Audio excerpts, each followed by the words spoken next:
Pahalgam terror attack news live. पीड़ित परिवारों को आरएस 50 लाख की मदद करेगी। फडणवीस सरकार परिजनों को देगी सरकारी नौकरी। Pahalgam terror attack news live updates. 28-29 अप्रैल की रात के दौरान पाकिस्तानी सेना ने कुपवाड़ा और बारामूला जिलों के साथ साथ अखनूर सेक्टर में एलओसी पर गोलीबारी की है। सुरक्षा बलों ने 22 अप्रैल को पहलगाम में हुए आतंकी हमले के मद्देनजर जम्मू कश्मीर में चल रहे आतंकवाद विरोधी अभियानों को तेज कर दिया है। भारत ने अब इस मुद्दे को संयुक्त राष्ट्र में उठाया। खुद को सीमा पार आतंकवाद का शिकार बताते हुए भारत ने पाकिस्तान के रक्षा मंत्री के कबूलनामे को उजागर किया। संयुक्त राष्ट्र में भारत की राजदूत योजना पटेल ने कहा कि उनका कबूलनामा आश्चर्यजनक नहीं है और इससे पाकिस्तान एक दुष्ट देश के रूप में उजागर हो गया है जो वैश्विक आतंकवाद को बढ़ावा दे रहा है। राजदूत पटेल ने कहा कि दुनिया अब और आंखें मूंद कर नहीं रह सकती। 28-19 अप्रैल की रात को पाकिस्तानी सैनिकों ने लगातार 5वीं रात जम्मू कश्मीर में एलओसी पर सीजफायर का उल्लंघन किया। हालांकि अधिकारियों ने कहा कि भारतीय सेना ने संयम बरतते हुए जवाब दिया। गोलीबारी कुपवाड़ा और बारामूला जिलों के साथ साथ अखनूर सेक्टर में भी हुई।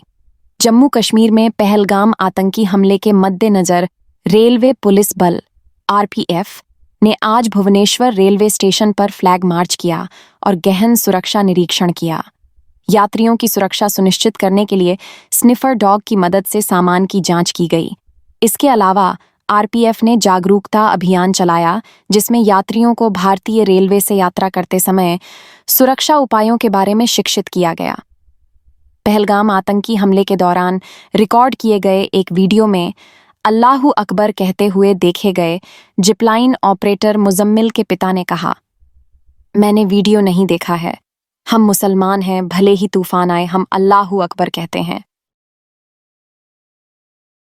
महाराष्ट्र सरकार पहलगाम आतंकी हमले में मारे गए 6 राज्यवासियों के परिवारों को 50-50 लाख रुपए देगी।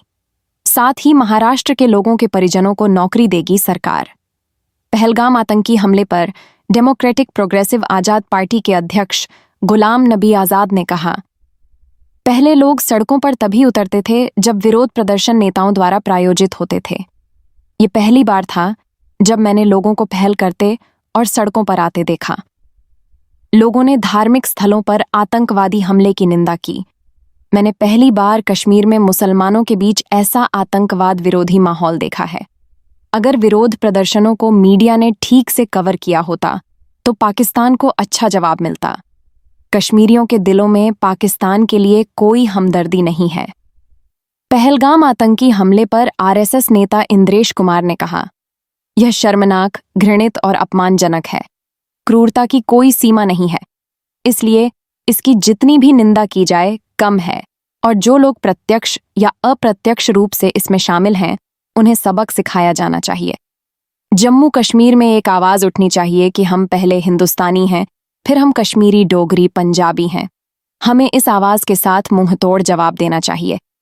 पहलगाम आतंकी हमले पर महाराष्ट्र के राज्यपाल सीपी राधाकृष्णन ने कहा, यह बहुत दुर्भाग्यपूर्ण है कि इस तरह के गंभीर मुद्दे पर कुछ राजनीतिक दल और नेता राजनीतिक लाभ उठाने की कोशिश कर रहे हैं। यह पूरे देश के खिलाफ एक चुनौती है। हमें एकजुट होकर इसका सामना करना चाहिए और अपने दुश्मन पाकिस्तान को एक कड़ा संदेश देना चाहिए। पहलगाम आतंकी हमले पर विपक्ष की विशेष संसद सत्र की मांग पर केंद्रीय मंत्री मनोहर लाल खट्टर ने कहा, पहलगाम की घटना के बाद सरकार ने कई कदम उठाए हैं। देश और दुनिया आतंकवादी घटना की निंदा कर रही है और हम यह सुनिश्चित करने के लिए काम कर रहे हैं कि ऐसी घटनाएं दोबारा न हों। राष्ट्रीय जांच एजेंसी जिप लाइन ऑपरेटर की भूमिका की पुष्टि कर रही है, जिसने गोलीबारी शुरू होने के समय अल्लाहू अकबर का नारा लगाया था। कांग्रेस द्वारा प्रधानमंत्री मोदी पर निशाना साधते हुए किए गए गायब पोस्ट पर भाजपा नेता गौरव भाटिया ने कहा, वे पाकिस्तान को संकेत दे रहे हैं कि इस आतंकवादी हमले में कांग्रेस पार्टी पाकिस्तान के साथ खड़ी है, न कि अपने देश के साथ। ये कांग्रेस पार्टी द्वारा किया गया कोई मासूम पोस्ट नहीं है।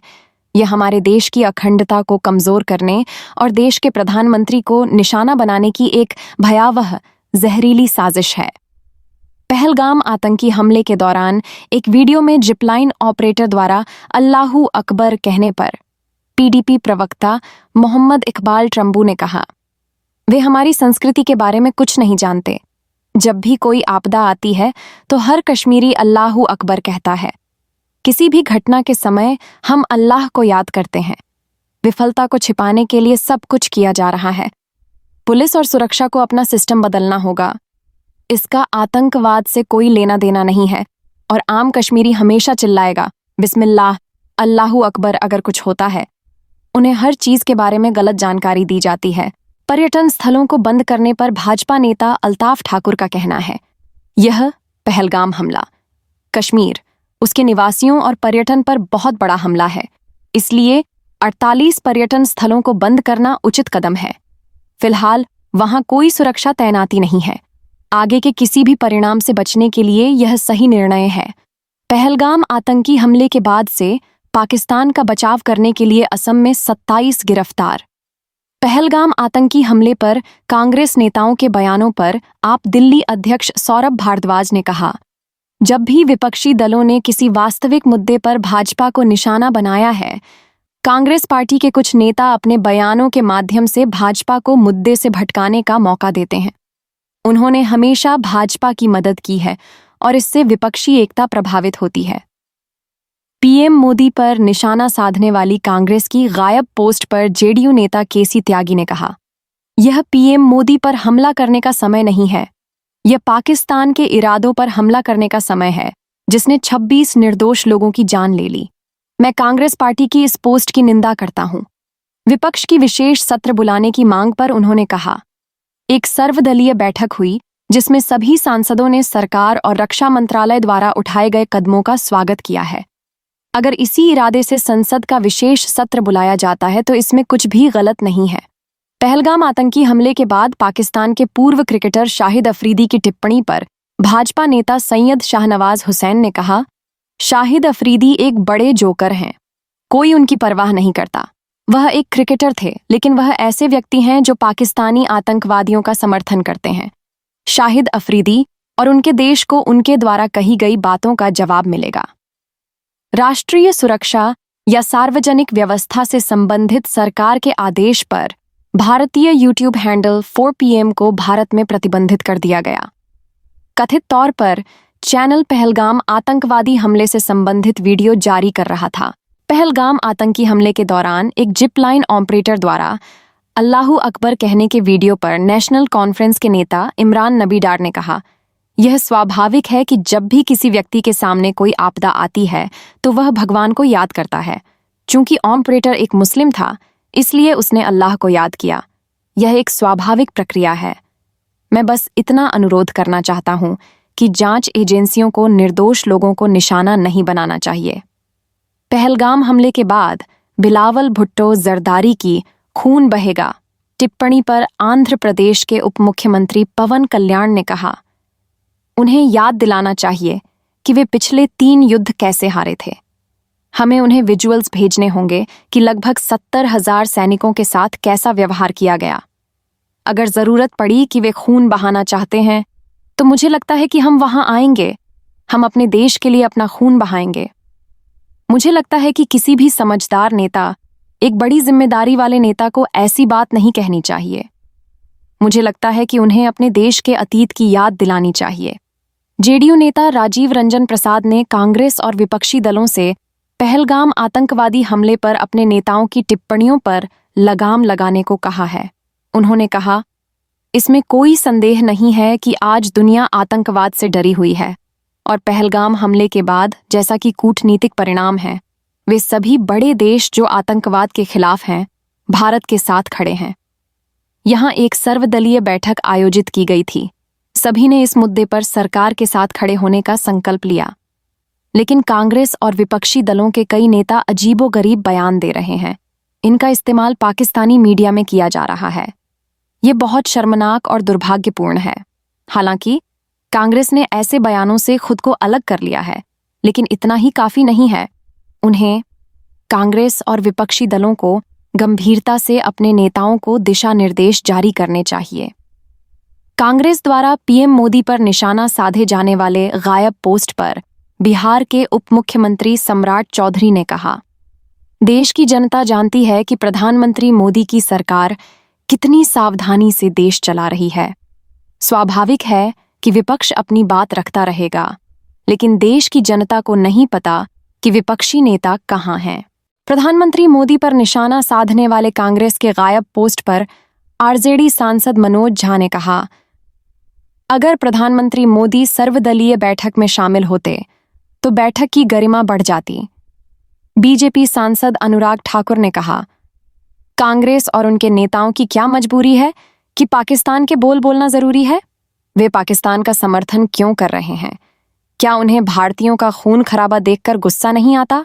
उनके नेता और पूर्व कैबिनेट मंत्री सैफुद्दीन सोज हमसे कहते हैं कि जब पाकिस्तान कहता है कि वह हमले में शामिल नहीं है, तो उसे सुनो और पाकिस्तान में पानी का प्रवाह मत रोको। कांग्रेस किसके साथ खड़ी है, भारत के साथ या पाकिस्तान के साथ?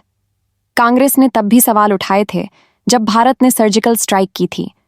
अभी कुछ ही समय बीता है और कांग्रेस ने भारत पर सवाल उठाना और पाकिस्तान का पक्ष लेना शुरू कर दिया है। पाकिस्तान समर्थक कांग्रेस का चेहरा फिर से उजागर हो गया है। कांग्रेस नेता तरह तरह के बयान दे रहे हैं और पार्टी नेतृत्व उनके खिलाफ किसी तरह की कार्रवाई नहीं कर रहा है। एक वीडियो में अल्लाहू अकबर चिल्लाते हुए सुनाई देने वाले जिपलाइन ऑपरेटर पर कांग्रेस सांसद प्रमोद तिवारी ने कहा, यह जांच का विषय है। मैंने भी वह वीडियो देखा है। इसकी जांच होनी चाहिए, सच्चाई सामने आनी चाहिए। वहां कोई सुरक्षा बल तैनात नहीं था।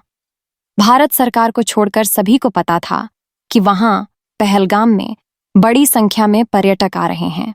बीजेपी के राष्ट्रीय प्रवक्ता शहजाद पूनावाला ने कहा, उन्हें मल्लिकार्जुन खड़गे पहले यह बताना चाहिए कि पहलगाम आतंकी हमले पर कांग्रेस पार्टी का सामूहिक संकल्प क्या है।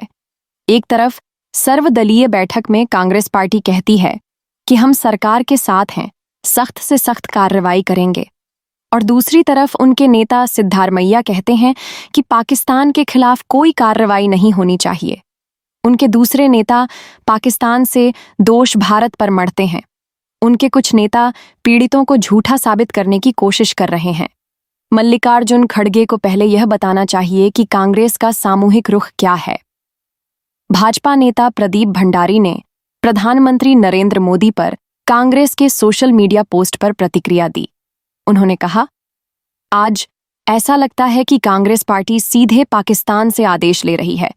हम कांग्रेस और पाकिस्तानी आतंकी डीप स्टेट के बीच खतरनाक तालमेल देख रहे हैं।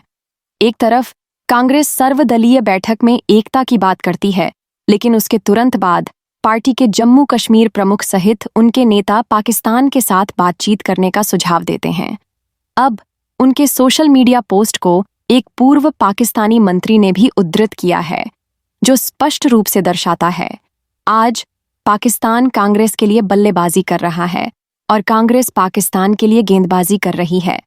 कांग्रेस अध्यक्ष मल्लिकार्जुन खड़गे और लोकसभा में विपक्ष के नेता राहुल गांधी द्वारा प्रधानमंत्री मोदी को लिखे गए पत्र पर कांग्रेस सांसद जयराम रमेश ने कहा, हमने कई विपक्षी नेताओं के साथ चर्चा की, जिसके बाद कांग्रेस अध्यक्ष और लोकसभा में विपक्ष के नेता ने कल रात प्रधानमंत्री मोदी को पत्र लिखकर पहलगाम आतंकवादी हमले पर चर्चा के लिए संसद के दोनों सदनों का विशेष सत्र बुलाने का अनुरोध किया।